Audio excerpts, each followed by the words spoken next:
مرحبا بكم في حلقة جديدة من بودكاست صوفيا مع ضيفنا إيثان. إيثان هو مقاول شاب فرنسي من أصول مغربية، كنت اكتشفته من خلال منصة لينكد إن.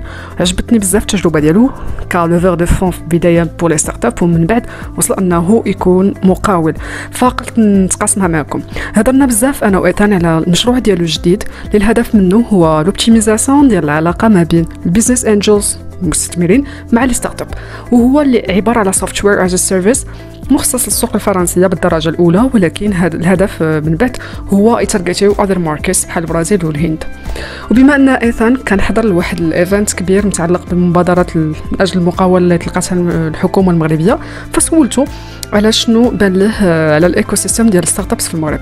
ومن ناحية أخرى كنت لاحظت أن إيثان كيدير أنشطة اجتماعية، فحاولت نشوف التجربة ديالو في هذا المجال وشنو تعلم منها.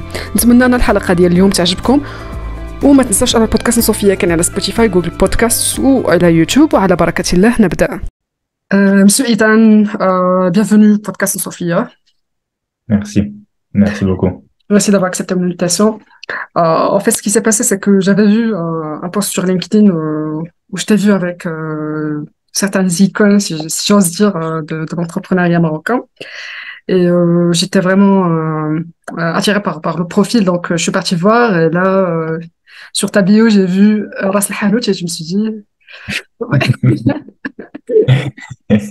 Est-ce que tu Ras El Hanout dans le profil de Ethan? C'est pour ça que voilà, ça a attiré un petit peu ma curiosité. Je t'ai posé la question. En plus, bien sûr, ton profil et puis ton parcours sont vraiment très très très intéressants. C'est pour ça que j'ai voulu un petit peu échanger avec toi sur le sujet pour comprendre un petit peu ce que tu as pu faire jusqu'à maintenant et ce que tu fais actuellement. Et puis on va parler aussi un petit peu du contexte marocain de l'entrepreneuriat. Ouais. Étant donné que vous êtes aussi d'origine marocaine, donc voilà. Donc là, je vais te laisser un petit peu nous présenter un petit peu ton parcours, tout ce que tu as fait, comme je t'ai dit. Comme ça, l'audience va te connaître un petit peu. Merci. Super.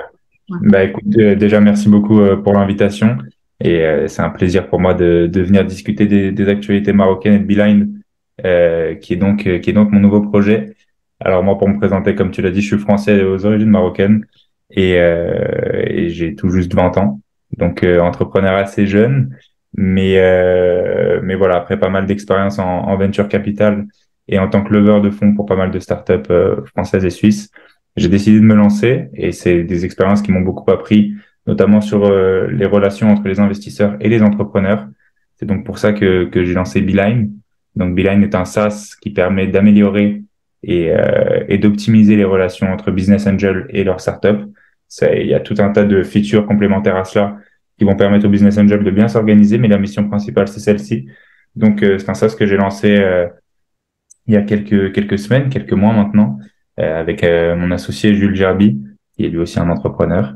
Et voilà, l'objectif pour nous, c'est de devenir une référence pour les business angels, de pouvoir les aider à manager leur portfolio assez facilement et plein d'autres choses dont on reviendra plus tard dessus. Mais voilà, jeune entrepreneur, très, très ambitieux, très motivé, et surtout très curieux de plusieurs écosystèmes en Europe et dans le monde.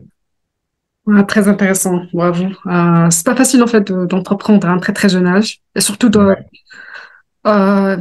travailler sur un SaaS assez énorme, parce que, comme tu as dit, les business angels avec les start-upers et tout ça, c'est pas évident en fait, déjà de les mettre en contact, déjà d'approcher les business angels, de les trouver, de créer toute cette communauté, c'est pas évident, donc je te souhaite bonne chance.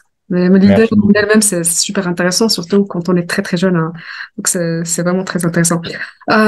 Donc Ethan, j'avais vu que dans ton parcours que tu étais un conseiller financier. Oui. Donc c'était dans quelle boîte déjà? Et puis Ouais, non, t'as raison.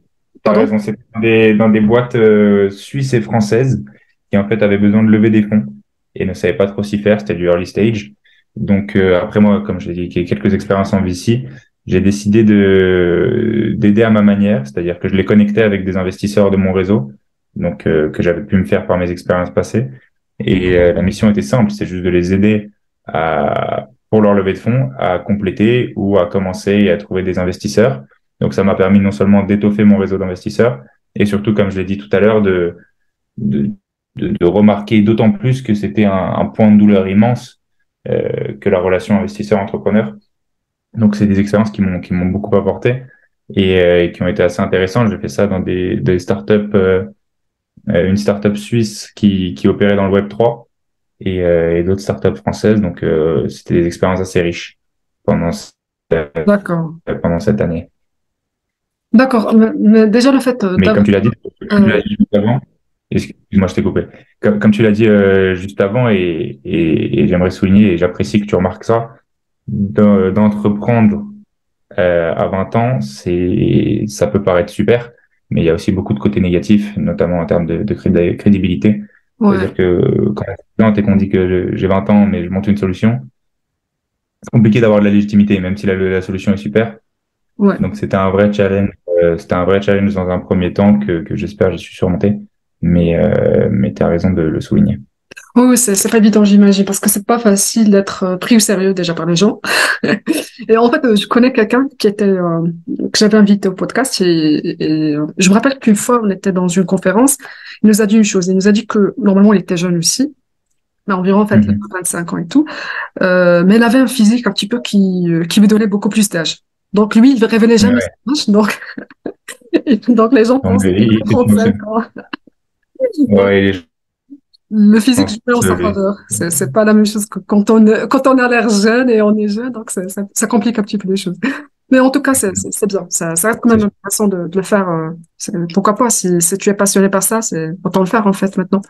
J'ai une question, c'est que comment est-ce que tu as pu déjà avoir un premier réseau d'investisseurs? Est-ce que c'était lors de tes stages ou est-ce que c'était du networking? C'était quoi au juste? Que- c'est une bonne question. Ça arrivait au début par du networking et de l'intérêt de manière générale. Ça a toujours été un milieu de l'entrepreneuriat qui m'a beaucoup intéressé. Donc, que ce passe par des biais LinkedIn ou par des podcasts ou de la curiosité, j'ai commencé à identifier vraiment des profils d'investisseurs et à apprécier leur travail. Et puis après, par le biais de mes stages et mes premières expériences en VC, j'ai pu rentrer en contact avec eux, leur présenter des projets, écouter les leurs, enfin bref, commencer à nouer des liens avec certains investisseurs. Et puis après, c'est quelque chose qui se développe de fil en aiguille, c'est-à-dire que on en rencontre un qui va nous rediriger vers un autre, puis vers un autre. Et voilà. C'est un réseau, c'est une toile d'araignée finalement. Donc c'est pour ça que d'être leveur de fonds, ça avait du sens par rapport à cette envie-là de rencontrer pas mal d'investisseurs. Ouais, j'imagine, c'est assez intéressant. Donc, et lors de ton expérience là avec ces startups-là, c'était vraiment quoi les défis? Est-ce que vous avez réussi à convaincre finalement des investisseurs ou est-ce que vous avez eu des problèmes? Tu peux me dire un petit peu comment ça s'est passé? Bien sûr. Bien sûr, bah, le défi principal, en fait, c'est de pitcher une idée qui n'est pas la tienne. C'est quand même quelque chose d'assez contre-intuitif. C'est un métier, ça s'apprend évidemment. Mais au début, quand tu rencontres un investisseur et qu'il te dit, bon, ok, cool, c'est quoi le projet? Il faut prétendre une certaine passion pour le projet. Bon, j'ai eu la chance de tomber sur des projets intéressants. Ouais, Mais imaginez de prétendre une passion pour un projet qui vous intéresse pas forcément. C'est un métier, ça s'apprend. Donc au début, c'était plus délicat. Après, j'ai appris à leur pitcher, et à faire ressortir les missions des startups pour lesquelles je travaillais avec voilà de l'engouement. Mais ça, c'est un vrai challenge. C'est-à-dire que de pitcher son propre projet, de pitcher, tu vois, si demain, par exemple, on te demande de pitcher ton podcast, c'est le tien, tu sais pourquoi tu le fais, et tu vois, tu aimes ce que tu fais. Donc, ça va être très facile. Mais si demain, je te demande de me pitcher l'activité du jardinier du coin, c'est plus compliqué que quelque chose qui te passionne. ouais. Donc ça, c'était un challenge au début, mais voilà, ça s'apprend. Et puis surtout, faut se dire en vrai de vrai, personne ne sait vraiment ce qu'il fait. L'investisseur, il veut investir, donc tu lui proposes une offre d'investissement, il aime pas, il aime pas. Mais voilà, faire de son mieux, en tout cas pour un projet qui n'est pas le tien au début, c'est vrai que c'est un challenge. Ouais, c'est pas évident, j'imagine. Parce que même d'ailleurs, même si on veut par exemple commercialiser auprès des clients, si on n'est pas vraiment les vrais porteurs de l'idée du projet, c'est un Ouais, peu difficile. Je trouve que c'est ouais, complètement, compliqué. Donc, complètement, t'as raison. ouais. Surtout la pitcher, c'est beaucoup plus compliqué. Donc, mais c'est intéressant, je Ouais. pense que, donc, j'aimerais savoir un petit peu c'était quoi vraiment les stratégies que tu avais suivies pour ces levées de fonds. Est-ce qu'il y avait des stratégies mises en place ou... Parce que vous faisiez la Bien chose. sûr. euh, ouais, Non, bien sûr. Dans chaque levée de fonds, tu sais, il y a un investisseur principal. C'est le gros challenge, c'est d'attirer cet investisseur principal, le lead investor, qui va investir un peu plus que les autres. d'accord. À partir du moment où on trouve celui-ci, c'est quand même beaucoup plus simple parce que tu as avec toi un argument d'autorité. C'est-à-dire que si demain, j'annonce une levée à 1 million pour un projet et que je dis, voilà, on a trouvé notre lead investor qui va déjà mettre 600 000 dirhams, et ben forcément, on a une crédibilité et les autres investisseurs à qui on va présenter le projet vont se dire, OK, il y a déjà quelqu'un qui met 60%, c'est qu'il y a de l'intérêt pour ce projet, c'est qu'il y a une mission, c'est qu'il y a quelque chose de tangible qu'on pourrait déceler nous aussi. Donc, pour moi, le principal challenge, c'est déjà de trouver le lead, de l'identifier et que ce soit un partenaire stratégique. C'est-à-dire que l'argent, c'est bien, le but d'une levée de fonds, c'est de récolter de l'argent, mais il y a aussi tout ce qui vient autour, c'est-à-dire quelqu'un qui puisse nous aider à nous donner des conseils, à nous présenter des gens et à aider à faire grossir la startup autrement que par le capital. Donc, pour, pour moi, pour répondre à ta question plus précisément, la stratégie, c'est de trouver en fait des investisseurs tactiques, des gens qui vont nous apporter autre chose que du capital. C'est un luxe, hein, évidemment. Si on trouve des investisseurs qui apportent déjà l'argent, Ouais, on est bien content. Mais trouver des investisseurs qui vont apporter autre chose que du capital, c'est la meilleure situation possible. ouais, j'imagine. En fait, j'ai eu au podcast Monsieur Zohair Khdissi, je pense que tu as eu Ouais, la chance de le rencontrer. On a parlé en fait oui, d'investissement et tout ça, du process, parce que lui, c'est un business ouais, angel ici au Maroc. ouais, On a parlé de ça, il m'a dit que lui, il préfère par exemple investir dans des startups non seulement par argent, en fait, par l'argent, mais va investir aussi par son réseau et tout ça. Donc, elle essaie bien d'apporter sûr, quelque chose de plus pour les startups. Soit son réseau, soit bien son expertise, soit autre chose. Donc, bien sûr. pas juste jeter de l'argent et tout, mais plutôt Mais accompagner. exactement. Voilà, Ça, donc, c'est pour moi une composante d'un bon business angel. Et c'est parce que lui, il a aussi une fibre entrepreneuriale assez forte. Parce que quand on regarde, en fait, le business angel, la plupart du temps, pour pas dire presque tout le temps, c'est des anciens entrepreneurs qui ont ouais, réussi à faire de l'argent, qui ont fait des sessions, qui ont fait des exits et donc qui ont de l'argent à investir. Mais ils ont quand même, en majorité tous, cette fibre entrepreneuriale-là qui est ultra intéressante parce qu'ils peuvent nous aider par le capital et comme on le disait, et aussi par autre chose, par l'expertise, par le réseau comme tu l'as très justement souligné. Donc pour lui c'est évident parce qu'il a vraiment cette fibre entrepreneuriale-là. Mais pour tous les autres, cette volonté d'apporter quelque chose autre que du capital, c'est pour moi la composante d'un bon business angel ou d'un bon investisseur. ouais. Et surtout, je pense qu'un business angel qui a déjà eu ces expériences entrepreneuriales, il aura tendance en fait à comprendre un petit peu beaucoup plus le business, Bien à sûr, être un peu plus patient que les autres, parce que les autres vont attendre juste des résultats, l'argent et tout. exactement, Un exactement. entrepreneur à la base, il peut comprendre les challenges qu'il y en a, en fait, il peut vous aider en fait à lever d'autres Exactement. fonds par la suite et tout. Donc oui, tu as vraiment C'est raison. très vrai. Donc Ouais, j'ai expérience, cette expérience t'a apporté beaucoup de choses et je pense que c'est suite à cette expérience que tu as pu par la suite lancer Bi. exactement. Je l'ai bien prononcé. Beeline, exact. Blind, Tu l'as c'est ça. très bien prononcé. C'est D'accord. Beeline. Beeline en anglais, c'est un raccourci. Et l'idée vraiment derrière ça, c'est d'avoir une plateforme en fait qui soit un raccourci vers la création de valeur. C'est-à-dire que comme je le disais en introduction, la relation investisseur-entrepreneur, elle est parfois compliquée, elle est parfois trop formelle, elle est trop souvent inefficace. Et donc le but de Beeline, l'objectif, c'est de tout centraliser sur une seule et même plateforme, que ce soit les communications, que ce soit les KPIs, les rapports, enfin les indicateurs de performance, que ce soit les rapports mensuels, que ce soit la data room, tout, en fait, tous les ingrédients nécessaires pour un bon monitoring des startups sont finalement rassemblés sur la même plateforme. Donc, c'est un point de douleur qui est en fait guéri par notre SaaS. Et puis, l'autre point de douleur que Beeline vient guérir, c'est la gestion du deal flow pour les investisseurs. Ça, c'est quelque chose, aujourd'hui, quand un investisseur ajoute Business Angel ou Angel Investor dans sa biographie LinkedIn, il va recevoir des dizaines, des vingtaines, des centaines pour le plus gros d'offres d'investissement par semaine. Vous voyez, Ouais, dans sa boîte LinkedIn ou par mail ou partout. C'est impossible de s'organiser, déjà. Et surtout, il y a plein d'opportunités qui vont être manquées. Quand on regarde les témoignages de très grands investisseurs en France ou à l'étranger, ils me disent, voilà, un jour, j'ai reçu le pitch deck de Doctolib, de plein de grandes startups, de plein de grandes licornes, et puis je l'ai pas vu, je l'ai pas bien lu, j'ai pas investi. ouais, C'est une opportunité manquée parle du manque d'organisation. C'est quand même bête. Donc, le point de douleur, en fait, qu'on vient guérir avec Beeline, c'est d'organiser son deal flow sur une seule et même plateforme. C'est-à-dire que toutes les opportunités d'investissement seront rassemblées sur le même portail. Et après, ce sera libre à l'investisseur de trier s'il veut contacter le fondateur, si ça l'intéresse pas, s'il veut investir, bref. Donc voilà, l'objectif de Beeline, en tout cas, c'est de devenir un atout majeur pour les business angels et de les aider à s'organiser de la meilleure manière possible. D'accord. J'ai juste une question. Est-ce que ça va aussi dans l'autre sens? C'est-à-dire que moi, si je suis porteuse d'idées et que je cherche Oui, un investisseur, je peux le trouver. C'est-à-dire que j'ai bien la sûr. possibilité. Ah, d'accord, d'accord. C'est une bonne question. En fait, c'est pas exactement une marketplace, c'est-à-dire que un entrepreneur qui va se connecter sur Beeline, il va pas pouvoir directement trouver du financement. Parce que ça, pour ça, il faut des autorisations, il faut devenir une marketplace. Là, Ok. en fait, ce qu'on propose avec Beeline, c'est que chaque investisseur a un lien, d'accord, un petit URL qu'il va mettre dans sa biographie LinkedIn, par exemple.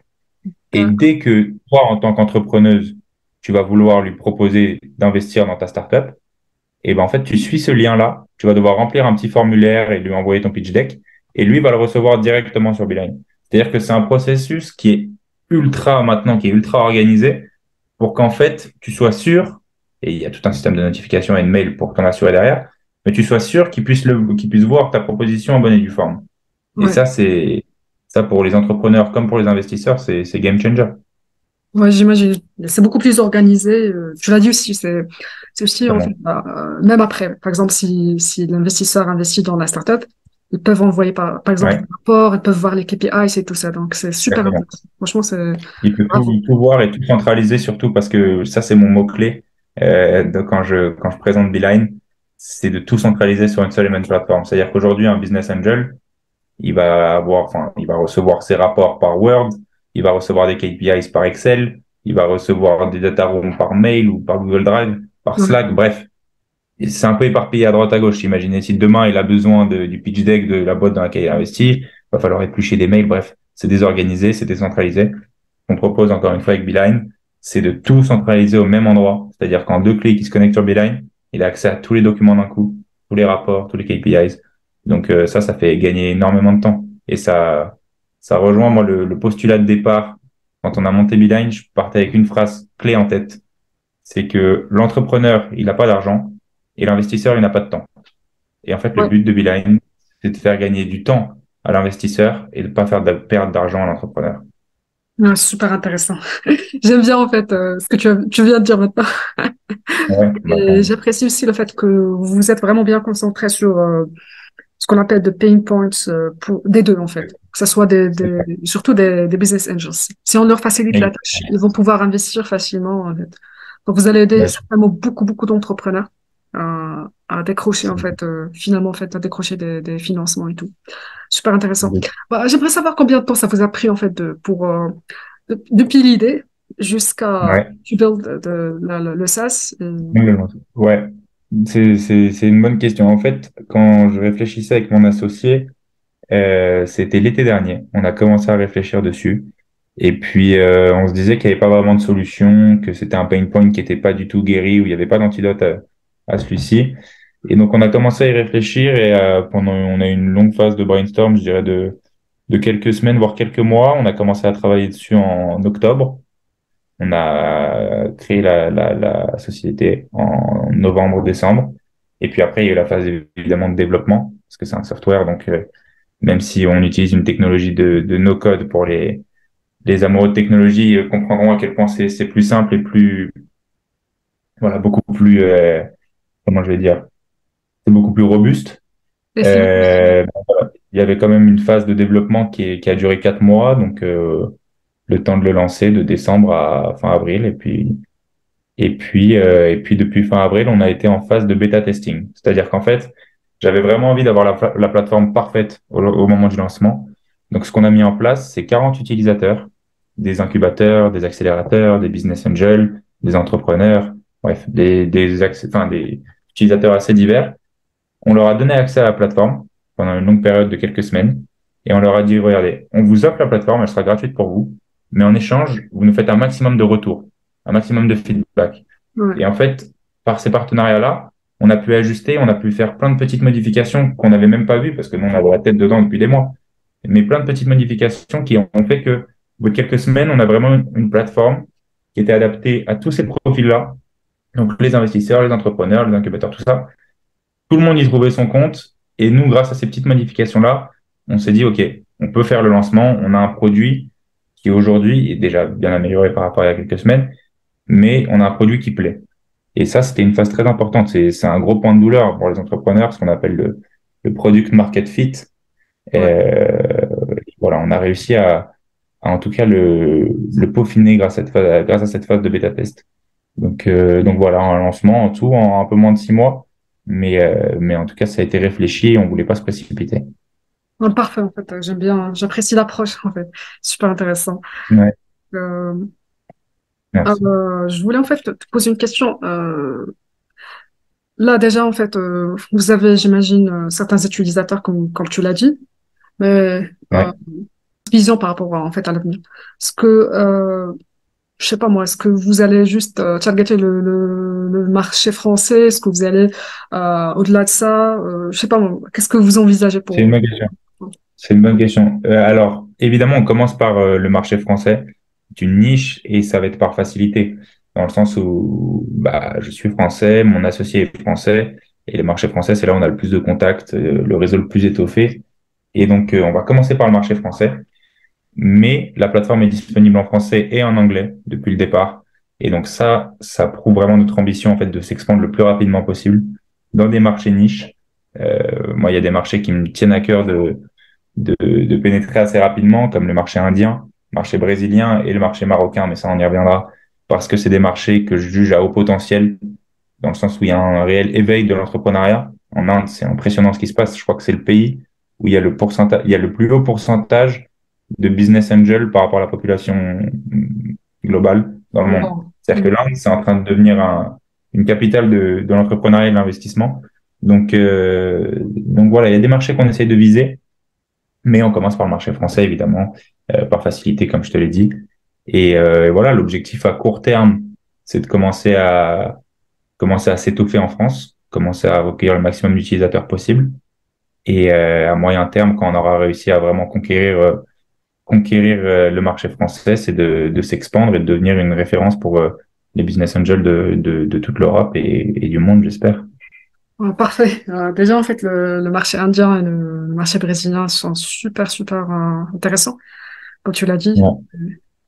Voilà, donc le Ouais. marché marocain aussi, pourquoi pas.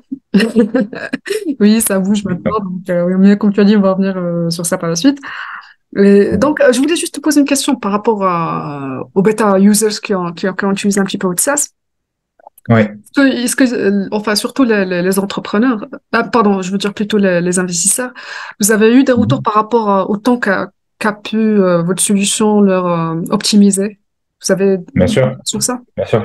C'est une bonne question parce qu'en fait, autant l'argent, c'est quelque chose qu'on peut quantifier très rapidement, autant le temps gagné, c'est pas tangible. C'est-à-dire Ouais. qu'un investisseur, il va pas se rendre compte de la valeur ajoutée directement. Donc, de leur faire comprendre qu'on allait leur faire gagner du temps, l'idée, ils l'avaient compris, mais pour le mesurer pour eux, c'était un autre challenge. Donc, on en a eu évidemment, on a eu enfin, que des retours très positifs et voilà, comme on le disait en introduction, et ça guérit des vrais points de douleur. Donc, il y a pas de question sur la nécessité du produit, mais de quantifier un peu à quel point est-ce qu'on allait leur faire gagner du temps. Et t'as raison de le souligner, c'est un vrai challenge. Mais voilà, j'ose espérer qu'ils ont assez rapidement capté l'avantage que l'utilisation de Beeline pouvait leur apporter. Et puis c'est quelque chose qui, voilà, à force de l'user, en fait, ils se rendent compte de l'utiliser, pardon.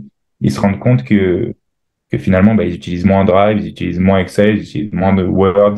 Donc le gain de temps, il se remarque directement. D'accord. Et côté entrepreneur, ils ont fait des retours aussi par rapport à Bien sûr. l'utilisation. Bien sûr, il y a un challenge pour les entrepreneurs, c'est le reporting. C'est-à-dire que normalement, un entrepreneur, il envoie en moyenne une fois par mois un rapport écrit sur voilà, qu'est-ce qui s'est passé ce mois-ci, je sais rien, est-ce qu'on est passé dans des médias, est-ce qu'on a eu des gros challenges, enfin, comment évoluent nos chiffres, tout ça. Il y a ce qu'on appelle le reporting mensuel. Ouais. Dans l'idée, chaque entrepreneur devrait faire ça tous les mois. Dans la pratique, ça se fait beaucoup moins. C'est-à-dire que c'est très compliqué pour un entrepreneur. Voilà, il y a des moments où il a passé un mauvais mois, il n'a pas envie d'envoyer une lettre à tous ses investisseurs en disant, bah, écoutez, ce mois-ci, c'est rien passé, on n'a pas augmenté notre chiffre d'affaires, on n'a fait aucun partenariat. S'il peut éviter de le faire, il le fera. Donc, nous, l'objectif de Beeline, c'est aussi d'augmenter la transparence entre l'entrepreneur et l'investisseur, parce que c'est pour nous une des clés d'une bonne relation. Ouais, Mais c'est délicat pour l'entrepreneur. Parce qu'en fait, en utilisant Beeline, tous les mois, il va quand même devoir remplir ce rapport, même les mois où il n'en a pas envie. Donc ça peut être une barrière, mais je pense qu'à long terme, chaque entrepreneur et surtout chaque investisseur se rendra compte de la valeur ajoutée de cette transparence-là, parce que une bonne relation, elle peut pas être basée sur du déni, elle peut pas être basée sur du mensonge. Donc, quoi qu'il arrive, il faut le faire, il faut passer par là. Au début, ça donne pas envie, mais je pense qu'à long terme, c'est essentiel. d'accord. Ouais, oui, tu as raison. J'imagine la situation en fait des entrepreneurs parce que c'est pas évident en fait des fois comme tu as dit il n'y a pas de progrès donc ils auront honte en fait à en parler aux entrepreneurs peut-être par crainte et donc oui Ouais, mais c'est normal. C'est ouais. normal. Oui, On n'a exactement. pas envie de dire à quelqu'un qui nous a prêté de l'argent que bah, ce mois-ci, c'est pas qu'on n'a rien fait, mais on n'a rien réussi à faire. C'est normal. C'est Ouais, complètement normal. Mais à long terme, c'est pas viable. Enfin, en tout cas, c'est mon exactement. opinion. Oui, ouais. Et c'est pas trop professionnel non plus. Donc donc en fait comme j'ai dit au début j'avais vu tes nouvelles en fait de ton passage au Maroc. Et Ouais. tu dis que tu avais rencontré, je peux dire, des acteurs majeurs de l'écosystème marocain. Donc, pourquoi vous avez choisi de venir au Maroc et pourquoi maintenant? Donc, c'est intéressant de savoir. Bien sûr. Étant Bien marocain. sûr. Ouais. Alors, pour répondre à toutes ces questions en une, comme tu l'as dit en introduction, j'ai des origines marocaines, j'ai ma famille qui vit au Maroc. Donc, c'est un pays que j'ai toujours chéri, il y a une culture qui m'habite tous les jours. Et de manière générale, depuis la France, j'ai eu l'impression de remarquer aussi un éveil de l'entrepreneuriat au Maroc. C'est-à-dire que c'est quelque chose qui n'était pas forcément d'actualité il y a 10-15 ans et qui le devient de plus en plus. Donc, que ce soit l'entrepreneuriat ou le financement, il y a beaucoup plus d'activités au Maroc en ce moment, surtout en early stage plus qu'en mid et en late stage. Mais en early stage, en tout cas, voilà, c'est quelque chose qui se développe. Ça m'intéressait. C'est un marché que je juge à haut potentiel.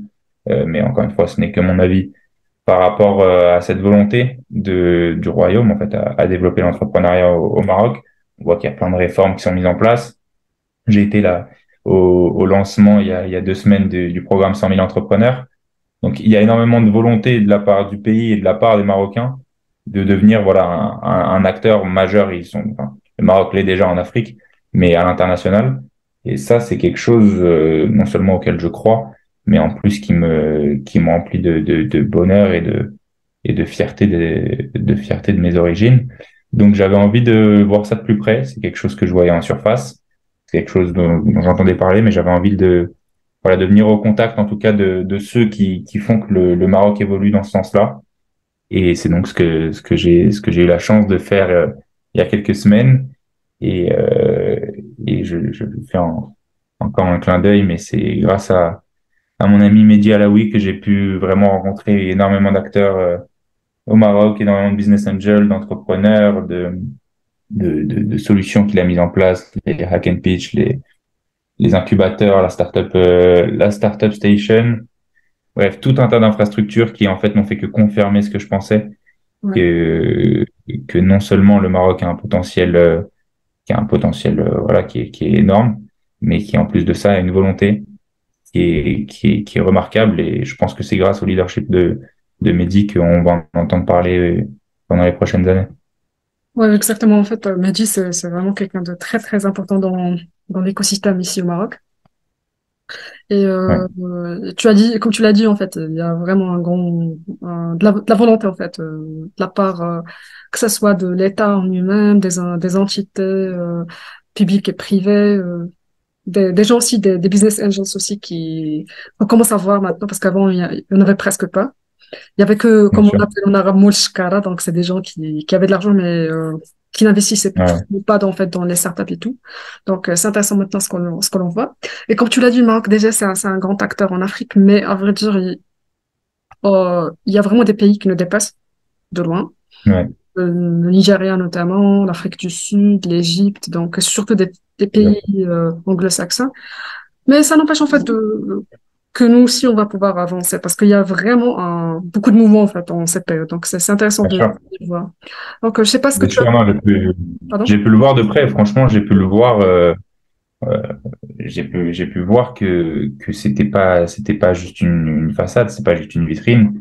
Ouais. C'est vraiment un écosystème qui est fait pour changer et qui changera. Et surtout, ce qui m'a touché, c'est que voilà, en France, qu'on le veuille ou non, l'entrepreneuriat, c'est pas encore vu comme un métier. C'est-à-dire que il y a plein de success stories sur des entrepreneurs qui ont réussi. Aujourd'hui, tu dis à bon, pour les plus jeunes qui vont dire à une conseillère d'orientation, je veux être entrepreneur, elle va lui dire non. Elle va lui dire, non, non, fais des études, trouve un vrai métier. Donc, il y a encore ce manque de crédibilité autour de l'entrepreneuriat. Et ça, c'est quelque chose que j'ai remarqué au Maroc, c'est que c'est tout le contraire. C'est-à-dire que d'être entrepreneur au Maroc, ça veut dire que tu es rempli de rêves, que tu crois en toi, que tu as cette volonté-là, et c'est que du positif. En France, c'est pas encore gagné. Donc, je pense qu'il y a beaucoup à apprendre de cette mentalité marocaine. Il y a beaucoup à apprendre de cette volonté dont on parlait.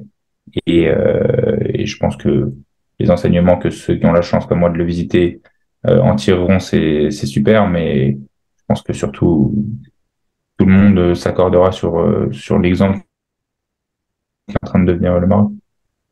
Parfait. Et là, tu as pu avoir des partenariats au Maroc ou pas encore? J'ai pu faire déjà plein de rencontres. Les partenariats, on verra en temps voulu pour reparler de tout ça. Mais j'ai pu faire plein de rencontres, que ce soit des business angels. J'ai pu rencontrer des incubateurs, des accélérateurs, des fonds d'investissement à tous les stages. Donc, c'était pour moi hyper intéressant. C'était vraiment pas du tout un voyage que je voyais comme c'était pas du business. Le but, c'était pas de faire des deals. Le but, c'était de satisfaire ma curiosité, d'apprendre. Parce que je pense qu'avant de faire du business, il faut savoir de quoi on parle là, c'est un écosystème que je connaissais qu'en surface. Donc, j'ai pu beaucoup apprendre, j'ai pu avoir un maximum aussi de retours sur Beeline. Donc, c'était pour moi et pour Beeline une grande réussite que ce voyage et j'en ressors beaucoup plus instruit sur l'écosystème et avec plein de très bons retours. Parfait, c'est bien en fait. C'est bien le voyage. Je pense que c'est bien passé. Donc, du moment que Ouais, tu as rencontré complètement. ces gens-là, échanger avec eux, comprendre un peu beaucoup plus. Parce en fait, nous, quand on est, je sais pas comment dire ça, quand on voit le truc avec un œil un petit peu externe, Mhm. c'est beaucoup plus intéressant que quand on est à l'intérieur. Par exemple, si tu demandes ça à un Marocain qui vit au Maroc, peut-être il Ouais, va pas voir la chose de la même manière. Donc, quand il y a bien un œil sûr. externe, c'est différent en fait. Là, tu as vu de la dynamique et tout. Donc, enfin, du dynamisme, pardon. Donc, C'est pas assez dynamique. ouais. C'est pas assez vite. Non, c'est vrai, t'as raison. Et puis, je pense que c'est bien de sortir, en fait, de son pays. Moi, de bouger de la France m'a fait réaliser les forces et les faiblesses de la France par rapport à d'autres pays. Donc, je pense que n'importe quel Marocain qui, demain, irait faire un tour, j'en sais rien, en Côte d'Ivoire, se rendrait compte que c'est pas la même volonté qu'au Maroc. Et donc, quand il rentrerait au Maroc, il dirait, ah oui, ok, on a quelque chose en plus. Et c'est en ça que ce voyage aussi m'a beaucoup apporté. C'est que c'est toujours plein d'enseignements, que ce soit positif ou négatif, c'est toujours plein d'enseignements. Je comprends, parfait. Ethan, j'avais remarqué un truc sur ton LinkedIn, c'est que tu as eu des expériences un petit peu en volontariat, ça se volunteer. Et donc, j'aimerais savoir c'était quoi ces expériences et puis ce que tu as surtout pu apprendre à travers ces expériences-là. Oui, tu as raison, j'ai eu deux expériences assez différentes. La première, ça a été par le biais de l'UNICEF à Paris. Et donc, j'avais pour charge d'organiser des événements. J'étais encore au lycée à ce moment-là. Et d'organiser des événements, voilà, des brocantes, des ventes de gâteaux, des trucs assez simples et assez basiques pour pouvoir aider à financer des programmes pour les jeunes enfants. Il me semble que c'était en Éthiopie et au Zimbabwe. Et c'était des programmes que l'UNICEF avait lancés. Et ils avaient besoin un peu voilà, de maximum d'aide possible. Donc j'avais à ma charge une petite équipe de 7 volontaires. Et on a organisé des événements un peu dans tout Paris.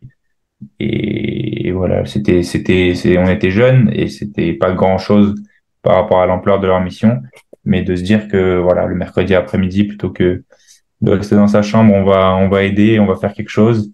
Ça a été une motivation et ça a aussi été une petite leçon d'humilité pour nous tous, je pense. J'ai Ouais. eu de la chance, je suis né à Paris, mes amis aussi. J'ai jamais manqué de rien. Donc parfois prendre le temps de se dire, je manque de rien, mais je vais donner de mon temps, je pense que c'est une bonne équation. Et en deuxième expérience, j'ai pu aller pendant à peu près un mois euh, dans le centre Shimon Peres pour la paix. Donc Shimon Peres, plus besoin de présenter qui est l'homme, mais voilà, ça a été une expérience à Tel Aviv qui était en fait un centre qui permettait de faire les relations entre les personnes dans le besoin dans la bande de Gaza et les assistances médicales israéliennes. Donc moi j'avais un peu cette image depuis la France que Israël et Palestine c'était une guerre ultra violente, qu'il fallait pas y aller, que les deux se détestaient, que c'était les juifs contre les musulmans. Bref, plein de dans l'idée pas forcément fausse, mais en fait quand on va sur le terrain, on se rend compte à quel point c'est des amalgames et que c'est juste un manque d'éducation. Donc j'y suis allé et pendant un mois en fait ils avaient mis en place un programme où toutes les semaines ils venaient chercher les meilleurs médecins ou les médecins dans la bande de Gaza. Ils les amenaient en Israël pendant un mois. Ils les formaient sur les premiers secours, sur plein de méthodes de chirurgie rapide. Enfin, c'est une traduction, mais ce qu'ils appelaient la chirurgie rapide, sur voilà, comment saigner enfin, comment soigner des saignements ou des blessures, voilà, qui ont été faites assez brutalement, le plus rapidement possible. Comment, en fait, stopper les hémorragies pour que le cas des blessés ne s'aggrave pas. Et donc, en fait, pendant un mois, le médecin palestinien allait en Israël, dans les hôpitaux, se faire former. Et un mois après, il retournait en Palestine pour pouvoir aider au maximum les siens. Et pareil, ça a été une leçon de vie parce que ça m'a déjà enlevé beaucoup de préjugés que j'avais dans la tête. Je pensais vraiment que c'était deux peuples qui se détestaient. Et c'est vrai, il faut pas nier la vérité. Il y a des endroits où ça va pas et on l'a vu la semaine dernière. Mais, euh, mais c'est pas le cas pour tout le monde. C'est vraiment pas le cas pour tout le monde. Et ça, je pense que c'est hyper important d'être éduqué là-dessus, de se rendre compte qu'en fait, moi, quand je sortais du centre, j'allais au terrain de foot en face. Et le terrain de foot en face, c'était à côté de Tel Aviv, à Yafo. Et donc, le Yafo est une ville complètement arabe et musulmane. Mais en fait, j'étais jeune encore une fois, j'avais 15 ans, mais ça me choquait de voir qu'un juif pouvait être arabe. Et je me disais, mais c'est pas les juifs et les arabes. Je comprenais même pas qu'il y avait un lien possible. Et bref, ça a été plein d'expériences d'éducation et plein d'expériences qui m'ont permis d'ouvrir les yeux, de sortir juste des préjugés que j'avais depuis les médias français et de m'en rendre compte de la réalité par moi-même. Donc je suis très reconnaissant de toutes ces opportunités-là pour moi d'avoir grandi et d'avoir évolué en me disant, voilà, au moins j'en sais un peu plus et je sais ce que c'est que la vraie vie là-bas et encore. Comme je le disais, j'y ai été un mois, donc j'ai une idée de ce que c'est. Ouais, je Mais comprends. je pense que tout le monde gagnerait à non seulement s'informer plus sérieusement, mais à s'éduquer sur ce qui se passe, que ce soit au Moyen-Orient, que ce soit sur les problèmes d'éducation et de manque de ressources en Afrique. C'est des enseignements qui sont sans limite parce qu'il y a des problèmes partout, mais qui font gagner en humilité, je pense. Ouais, c'est normal, tu as raison, en fait. Comme tu l'as dit tout à l'heure, quand tu parlais de ta première expérience, Hmm. c'est vrai que quand on vit, par exemple, quand on a eu le privilège de grandir dans un pays, enfin, ou dans une Ouais. région, un Je petit vois peu. bien, ouais. Donc, on n'a pas vraiment, en fait, la chance de voir la souffrance des autres. Et donc, on se Ouais. sent un petit peu, et on se sent à l'abri aussi. Donc, on se dit, non, on est loin de ça. Même, ça peut arriver, là. L'Ukraine, par exemple, les gens étaient tranquilles, puis il y a une guerre qui s'est Bien. déclenchée, ils étaient obligés de quitter leur pays, ils se sont retrouvés dans des situations un petit peu difficiles. La même chose pour la Syrie, d'autres pays, et la même chose dans Ouais. plein de pays d'Afrique. Donc, Ouais. j'imagine que une expérience pour surtout quelqu'un de très très jeune. Tu as dit, tu étais au lycée, donc je pense que c'était vraiment intéressant. Je sais pas si vous avez eu l'occasion d'aller visiter les pays là, l'Éthiopie. Pardon, tu as dit quel pays? Je pense que c'était Non, j'ai pas, c'était Zimbabwe aussi. J'ai pas eu l'occasion d'y aller. Zimbabwe. J'ai pas D'accord. eu l'occasion d'y aller, mais j'avais la conscience plus tranquille. Après, Et encore, j'ai rien fait, hein, c'était une petite aide. Mais de me dire que au moins j'avais pu aider depuis Paris. C'est-à-dire que c'est pas Ouais. forcément facile de partir un mois là-bas aider. Il y en a plein qui le font et c'est super et c'est quelque chose que j'aimerais faire dans ma vie. Mais de partir un mois dans des missions humanitaires, c'est un engagement quand même. Donc là, j'étais depuis Paris, en fait, je pouvais aider à mon échelle Ouais. et à mon âge surtout. Donc ça, c'est quelque chose qui apaise énormément et je l'ai pas fait pour me sentir bien moi, mais juste pour me dire, ok, bah au moins j'aurais un petit peu aidé et je sens que je suis un meilleur citoyen qu'hier.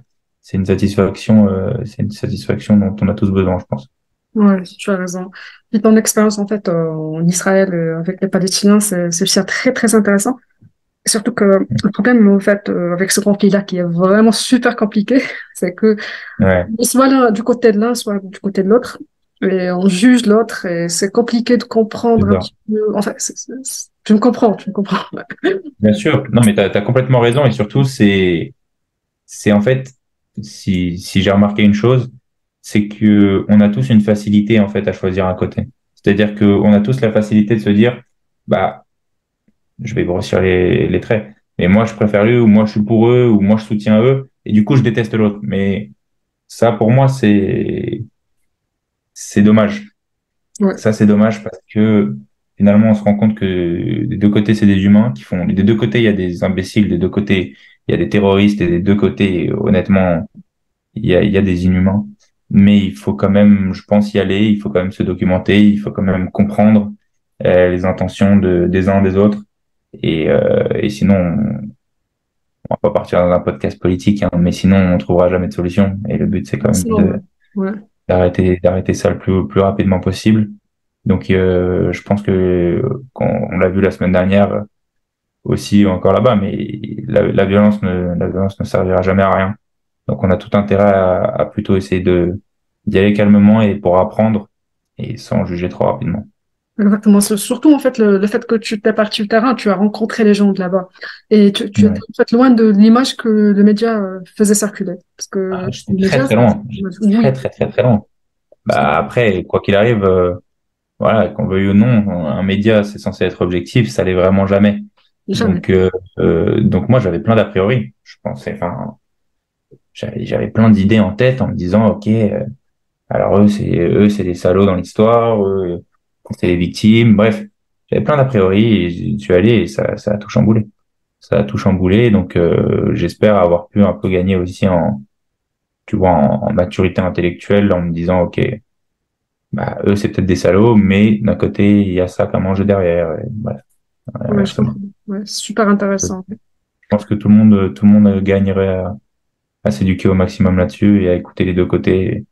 Encore une fois, sinon, il n'y aura jamais de solution. Ouais, jamais, jamais, ça c'est sûr. Bien, c'est super intéressant. Donc, sinon, tu parles un peu marocain ou non?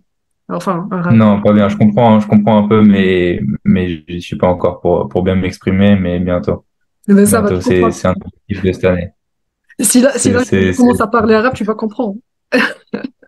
Je peux comprendre deux, trois mots, mais je comprendrai pas bien. C'est pas le but. Le but, c'est laisse-moi encore quelques mois et dans quelques mois, on se reverra et là, je te parlerai couramment. C'est sûr. Inch'Allah. Moi, je reviendrai vers toi, c'est sûr. Eh bien, merci beaucoup, Ethan. L'échange avec toi était Merci à super toi. sympa. Je te souhaite bon courage dans la suite de tes projets. Je suis super fière de toi, en fait, ce que tu as pu Merci accomplir jusqu'à beaucoup. maintenant, à un très, très jeune âge. Bravo. Merci. Voilà. Et bienvenue au Maroc, bien sûr, c'est chez toi. J'ai pas envie, je sais pas, en fait, j'ai pas à t'inviter, j'ai pas à te souhaiter bienvenue. C'est chez toi, bien La sûr. prochaine fois, on s'y verra. La prochaine J'aimerais fois, bien on te s'y voir verra. beaucoup plus et tout, donc pourquoi pas voir, penser à Cécile, pourquoi pas. Donc, ça serait Bien bien. sûr, bien sûr. Prochaine fois que je viendrai, on s'y verra, ce sera très bientôt. Et merci beaucoup pour l'invitation. C'était super de pouvoir discuter avec toi. C'est un plaisir, Ethan. Merci beaucoup. Merci beaucoup. À très bientôt. Bientôt.